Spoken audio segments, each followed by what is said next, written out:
I'm Sue Beeson. I'm chairman of Hartlebury Castle Preservation Trust. The trust was formed in order to try to acquire the castle when it became clear that the church commissioners who own it were going to sell it, and there was a danger of it going into commercial or private ownership.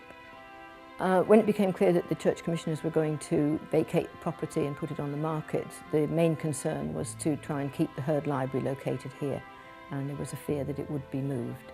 And when it became clear that the county council weren't interested in purchasing the property, the group that started out, the Friends of Hartlebury Castle and the Hurd Library, set up a trust in order to provide a more commercial and hopefully viable and sustainable option.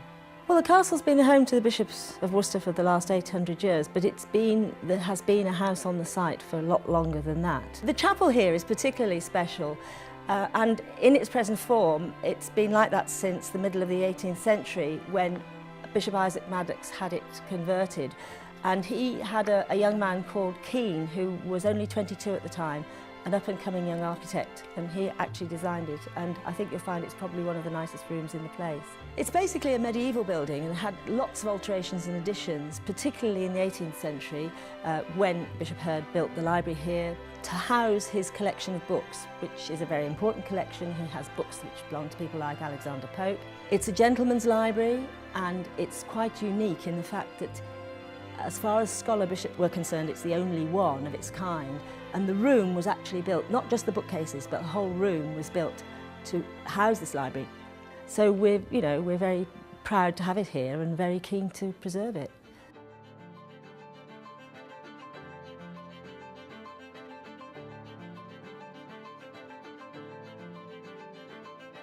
As far as I'm aware, there's nothing official happening with the transfer. The church commissioners are waiting until 2012, spring 2012, to put the property on the open market.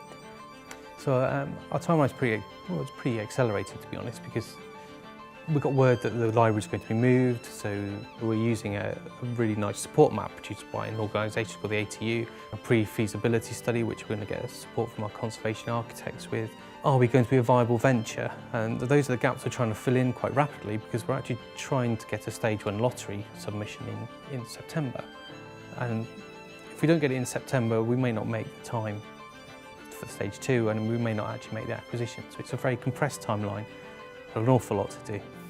So our priorities in the last 5 or 6 months have been to beef up the business plan, to improve it and make sure that it is sustainable beyond purchase, and to make the transition from being a local organisation to a national trust and a business that can hold its own in the rather more demanding environment of big business and commercial enterprise.